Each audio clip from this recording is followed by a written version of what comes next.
Ndabaramukije cane bakunzi b'ikiganiro igitondo gishasha, amahoro y'Imana, kugubwa neza, kuruhanirwa mu vyanyu no mu banyu, nivyo ndabipfurije. Ndabahaye ikaze muri kino kiganiro cacu tugomba dusangira ijambo ry'Imana dusanga mu gitabo ca mbere ca Samweli mu gice ca 24, twagomba tuje dusoma umurongo w'17 wonyene, canke rero mbere tugomba tubandanye tugigaze ku murongo wa 20, ariko nyene ijambo ariko ndarondera burya riri kuri no murongo wa 17, dukugira bakumbure twumve amajambo akikuje hano hantu, kubera ko bidakunda yuko umuntu yasoma yose ngo inkuru umuntu azumve. Mu vy'ukuri burya kugira ngo umuntu atahure vyinshi birenga canke se biruta umurongo umwe uba wasomwe, bisaba yuko umuntu yiha devoir domicile hariya muhira agasoma ayo majambo yose. Ijambo ry'umutwe rivuga ngo Dawidi aronse irugu Sawuli ntiyamwica. Umurongo w'10 uvuga ngo abarira Dawidi atundushije kugororoka, kuko ngiriye neza nanje jeho nakugiriye nabi, kandi uyu munsi werekanye kungiriye neza, kuko Uhoraho yari yangabuye mu maboko yawe ntunyice. Mbega umuntu yobona umwansi wiwe agaheza agapfa kumureka akigira? Uragahabwa ingororano nziza n'Uhoraho ku vy'unkoreye uyu munsi, kandi rero ndazi kutazobura kuba umwami, kuko kandi ko ari wewe uzotuma ingoma y'Abisirayeli ihangama. Imana yacu nihimbazwe. Bene data bakunzi ba kino kiganiro cacu igitondo gishasha, n'aya majambo dusomye ngomba ko duhagarara kuri ijambo rivuga ngo undushije ukugororoka. Imana yacu nihimbazwe. Uyu Sawuli nibaza yuko akunze gusoma aya makuru yo muri Bibiliya, murazi ko hari umwami w'Abisirayeli, kandi munyemerembo yuko yariwe mwami wa mbere kuva Abisirayeli batanguye kurongorwa, kuganzwa, gutwarwa n'umwami. Ko murazi ko bwa mbere babayeho barongowe na Mose, bavuye muri Egiputa. Murazi ko hanyuma barongowe na Yosuwa, gutyo mu nyuma haba abacamanza bo kubacira imanza, ibintu nyene nk'ivyo.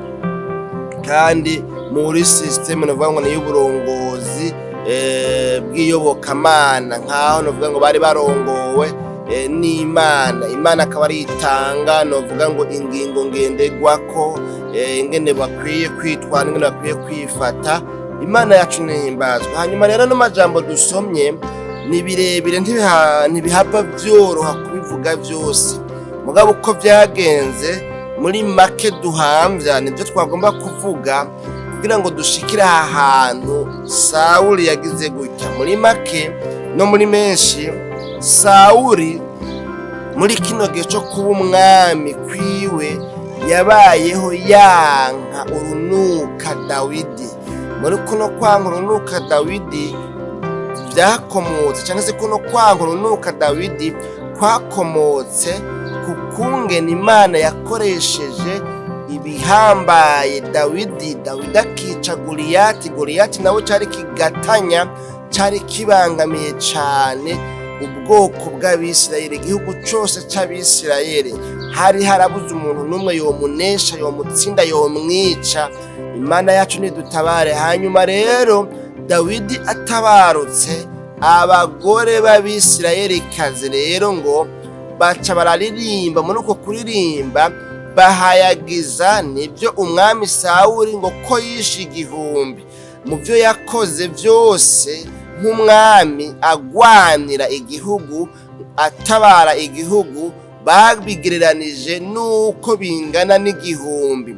Mugabo ngo baca bahayagiza Dawidi, kandi Dawidi atari umwami, wewe bavuga ngo yishe ibihumbi indiri n'indiri. Imana yacu nidutabare. Hanyuma rero kuva ico gihe Sawuli acarumva yuko kabaye ingoma yimukiye kwa Dawidi, kubona wewe bamuherereje ko yuko yishe igihumbi gusa, ivyo yakoze bigereranywa n'igihumbi gusa, ariko mugabo ko Dawidi ari we yakoze ibisumba ivy'umwami yaramaze gukora. Imana yacu nidutabare. Rero ngo Sawuli acahera ngaho amwanka, mbere arondera n'ingene yomwica. Habaye birebire ivy'ukungene Sawuli havuye agwara, Dawidi akaba ari we batora ngo azaraza kumucurarangira inanga, hanyuma ngo akire intandara canke se impemu mbi, umudayimoni yabamufasha amujegeza.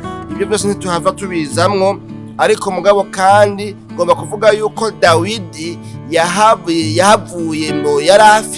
aronka isezerano ryo kuzoba umwami, mbere arasukwa kw'amavuta nk'ikimenyetso mu bo bavukana bose, kimushingira intaye yuko arobanuriwe kuzoba umwami mu bandi bose bavukana, abahungu ba Isayi umuhungu w'i Betelehemu. Imana yacu nidutabare. Bene data bakunzi ba kino kiganiro igitondo gishasha, kandi no mu mazaburi birimwo yari afise isezerano yuko ngo hariho umunsi, Imana yacu nihimbazwe, Imana izogabura umwansi wiwe mu maboko yiwe. Iki kintu mutumve neza, yari afise amasezerano, kandi kino gihe natwe tubayeho mu bihe uza wumva ngo Imana yaravuganye nanje, Imana yaransezeraniye, Imana yarambwiye uku nuku. Ca gihe twariko turasenga, ca gihe muri ya masengesho yayandi twamaramwo indwi, yayandi twamaramwo iminsi nini, Imana yavuganye nanje, Imana yaciye umukozi wayo, Imana yasezeraniye ibi n'ibi.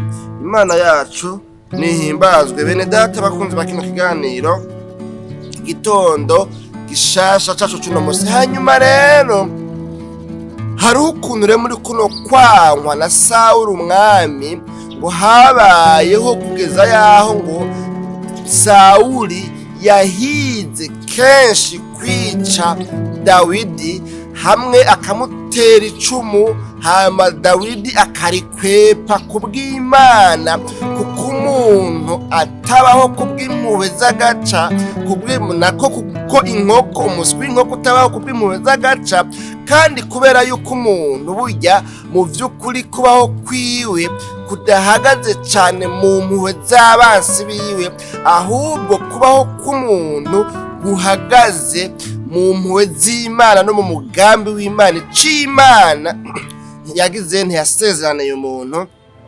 Imana yacu nihimbazwe. Hanyuma rero muri uko gukwepa, muri uko kuvuga ngo gucika kw'icumu, Dawidi yagiye aracika kw'icumu rya Sawuli, hagera igihe ngo arahunga aja kuba mu mashamba arinyegeza. Kandi ico gihe yari afise nawe nyine abamuyoboka bamukunda, ngo yegeranije, novuga ngo bari babayeho nawe nyine mu buzima, novuga ngo busa no kumengo bwapararanganye, babayeho nk'aho umengo nabo nyine ibintu byarabacanze. Arabegeranya, abantu babonekana atari abahizi, ariko mugabo kubwiwe we muhizi, ari kumwe n'Imana yiwe, nabo bahavuye bahinduka abasirikare, abasoda, ingabo z'abahizi.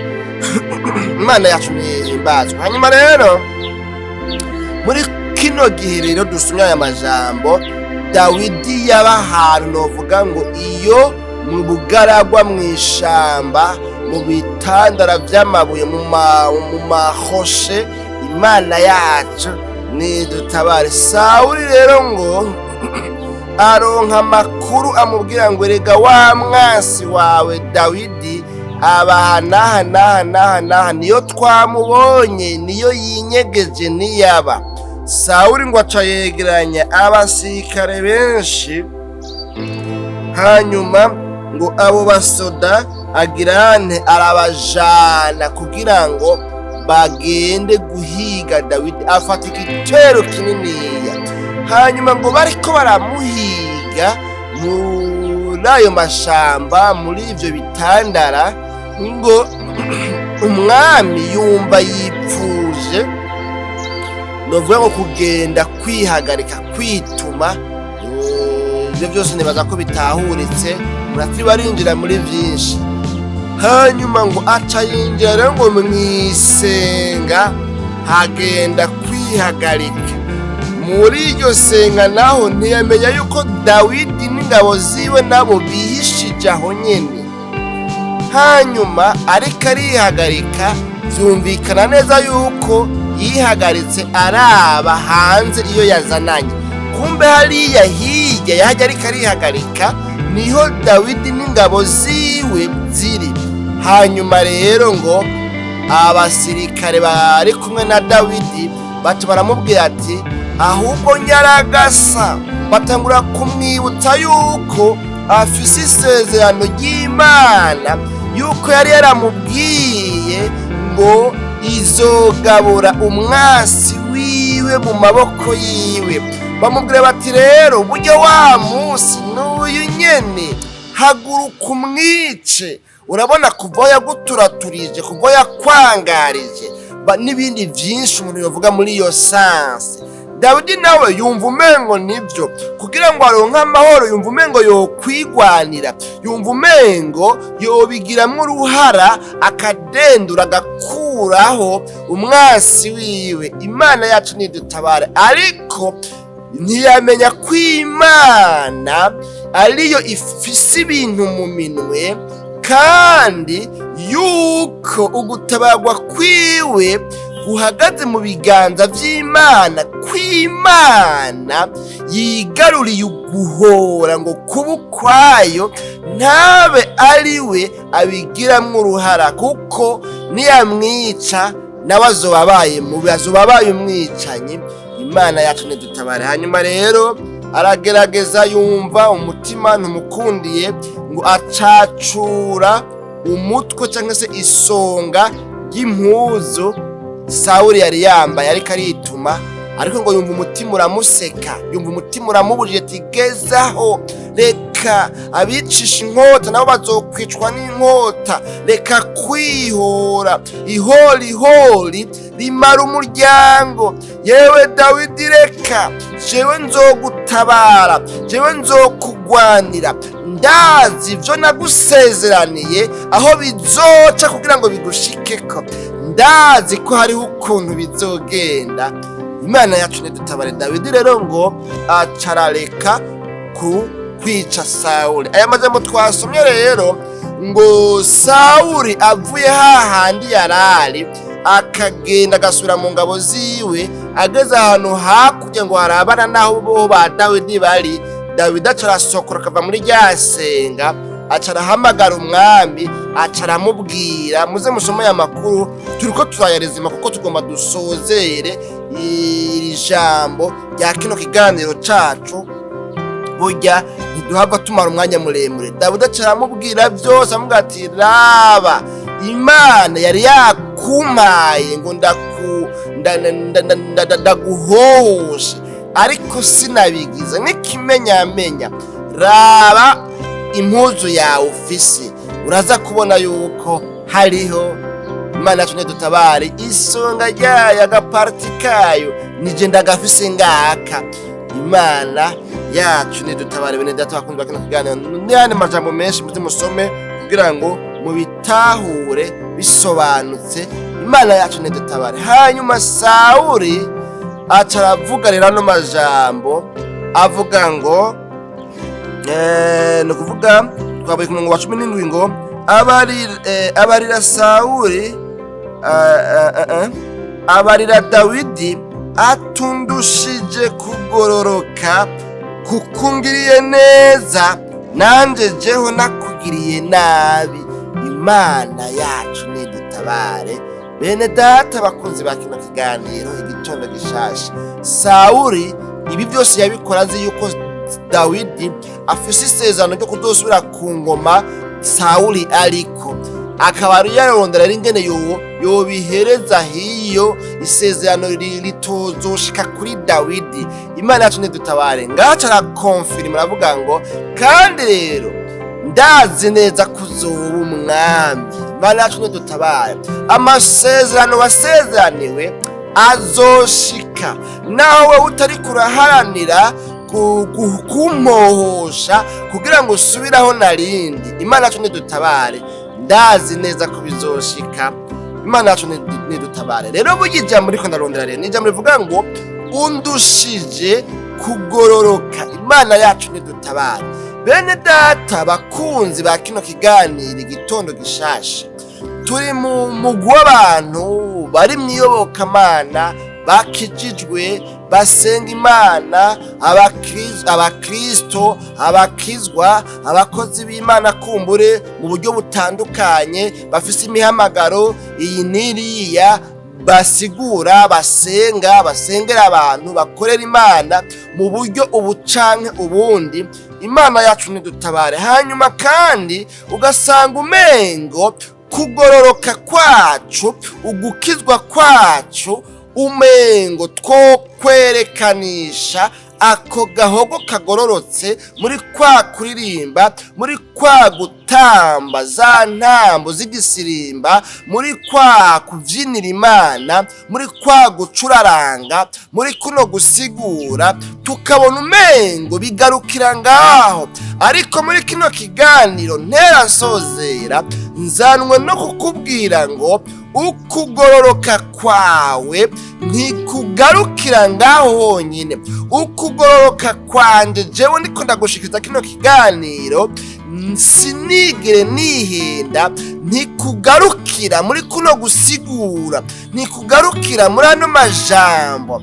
Ariko kugororoka Imana ishaka ku muntu kurarengana, kukabonekera mu bikorwa vyiza dukora, tukanabikorera wanashaka abansi bacu batazotugirira neza. Ibikorwa vyacu dukora, ingeso zacu dukora zikarengana, zikagaragarira nabo bibonekana ko umengo ntizari zikwiye kubagaragarira. Imana yacu nidutabare. Kimwe mu bintu vyerekana ko umuntu agororotse nuko abasha kwerekana ukugororoka. Imana yacu nidutabare, akakwerekana n'ahantu novuga ngo hamubabaza, hamugiriye nabi, novuga ngo mu bansi biwe. Imana yacu nidutabare, akaba yoshobora no guhembura umwansi wiwe akamucorera.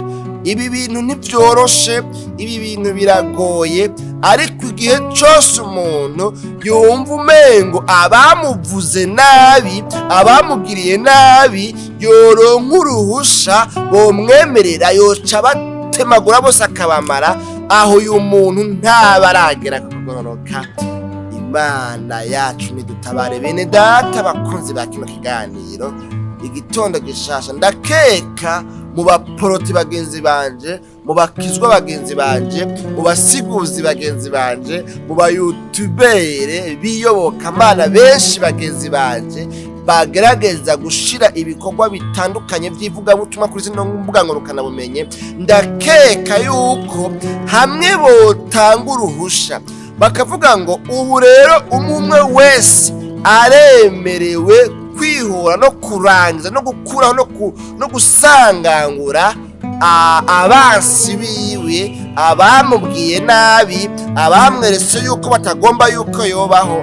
Ndakeka yuko ibara ryogwa. Imana yacu nidutabare. Nk'ubu hamwe bozana umwansi wawe bakamuzana bamuboshe, ukabona yuko wewe adashobora kuba yo kwigwanira ngo akugwanye, haba hakubwira ati igisigaye fata imbugita umucumite apfe aveho, kandi ntakugwanya ntavyanka nyene uruhusha rufise, kandi ni classe sans suite. Ndakeka yuko abantu benshi bovuga bashizeko. Imana yacu nidutabara. Ariko iri jambo ry'Imana ritubwiye ngo iki? Ritubwiye ngo Sawuli yabwiye Dawidi ngo kubera yuko ngiriye neza kandi jewe nakugiriye nabi, kubw'icizo nkoreye jeho nagukoreye ibibi vyinshi, narashatse kukwica inshuro nyinshi, wewe undushije ukugororoka. Ikintu gitumye unsumbya ukugororoka nuko ungiriye neza kandi jewe nakugiriye nabi. Imana yacu nidutabare. Nterasozera rero kuko kuvuga menshi siko kuyamara. Umuntu wese yipfuza ko ukugororoka kwiwe kuba kote kwemegwa imbere y'Imana, akwiye guharanira gukora ineza, akwiye guharanira gukora ivyiza, akwiye guharanira gushira imbere ingeso nziza, atitaye ku bibi akorerwa. Imana yacu nidutabare. Niho ukugororoka kwiwe gukwiye kugaragarira. Bitagenze gutyo, ukugororoka k'umuntu ntikugaragarira mu kwihora, kuko inabi yituwe inabi bose abayikoze baba babaye inkozi z'ibibi. Kandi imbere y'Imana murumva yuko nta n'umwe ashobora kwemegwa kubw'uko yakoreye ikibi uwitwa ngo ni umwansi wiwe. Imana yacu idutanga no majambo rero ndazi ko agoye gushira mu ngiro, ariko ko aya majambo ameze uko kandi ashingira intahe ko uwayashize mu ngiro yasumbije ukugororoka mugenzi we. Natwe nimba tugomba gusumbya ukugororoka b'abansi bacu, asabwa tugomba kwerekana ko tubasumbya ukugororoka, ineza, ubwiza. Bobo ari bo babi, dukwiye kubakorera ibyiza. Imana yacu nidutabare. Nari kuvuga menshi none umwanya ndabona wamaze kugenda. Yesu yabwiye abigishwa biwe ngo ukugororoka kwanyu ni kutaruta uko abafarisayo n'abanyabwenge b'ibyanditswe, ntimuzoroha mwinjira mu bwami bw'Imana. Imana yacu nidutabare. None rero ukugororoka kwawe kwifashe gute? Muri ino minsi dufise abantu basumbya abandi kuregana, kudodoberezanya, gusubiriza inabi, gusubiriza umuntu mu ndumane ikibi yabakoreye, kwihorana muri make. Ariko mugabo si kwijambo ry'Imana rivuga siko vyari bikwiye kugenda. Sinzi rero ko usanzwe uri mu mugwi w'abantu Imana ivuga ngo wewe urasumbya ukugororoka abansi bawe. Ahantu bikomereye naho uko ushobora gusanga babandi wita abansi bawe wiyumvira ngo wewe uragororotse, wewe urasenga, wari umukizwa, waba usanga ahubwo bagusumbya ukugororoka naho bagukoreye ikibi. Ugasanga wewe ahubwo uri umunyakibi, uri umunyamafuti wa mbere abaho. Imana yacu tudutabare rero. Burya Imana ikigomba ku mwana w'umuntu nuko yoharanira kugororoka, ibisigaye akabirekera Imana, kuko urugamba ruba rugw'Imana. ukoreye inabi umwana w'Imana umugororotsi abasha n'uri karakoza agatoki mu mbone y'ijisho ry'Imana. Nano majambo rero reka garukirize ngaho. Numuhirwe umuntu aharanira kwerekana ukugororoka kwiwe abicishije mu bikorwa vyiza, apana mu karimi gusa, apana mu kubiharanira novuga ngo agerageze ngo yemeze abantu, ariko adaciye mu gukora ibyiza. Dushishikare dukora ibikorwa byo kugororoka, niyo kugororoka kwacu kuzokwemeza abanyavyaha, abanyakibi batugiriye nabi, hanyuma bagendererwe n'Imana, bakizwe bahinduke. Nibatahinduka naho shauria birabaraba, ni ivyabo birabasha. Mu yandi majambo Imana yacu nidutabare. Dusenga Imana tudosora mu kiganiro igitondo gishasha c'ubutaha. Mwami w'abami Yesu, tugushimiye cyane no majambo twumvise. Umuntu wese ayumvise akayirabisha agasanga nubwo yahora yiyumvira ngo wewe waragororotse, ahubwo akabasanze nawe yari gukora ibinyuranye n'ibyo Dawidi yakoze, kandi aribyo vyatumye Dawidi ashirwa intahe yuko asumbije ukugororoka Sawuli umwansi wiwe. Rero uyu muntu avuze ngo Mana, erega jewe nagwanye nabi, ndihura, inzigo n'ugwanko mfise ku bansi banje bituma nanje mba umuntu mubi. Ndakwingize ngo mbabarire, nguze ko imbabazi, hanyuma nemegwe nawe mbe mu mugwi w'abantu baharanira gusumbya ukugororoka abansi babo babicishije mu kwerekana ingeso nziza, ibikorwa vyiza, kugira ngo ibikorwa vyabo bibahindura abansi babo, badahindutse naho bibashe kubera nyine bazoba bahisemwo ivyo. Ndakwingiza ngo umuntu rero asenze gutyo umugirire neza, umuguze ko imbabazi umushoboze gushishikara ukugororoka guhuye nuko wewe wemera, mu izina ryawe ryera Kristo Yesu niho tubisabye tuvyizeye, amen.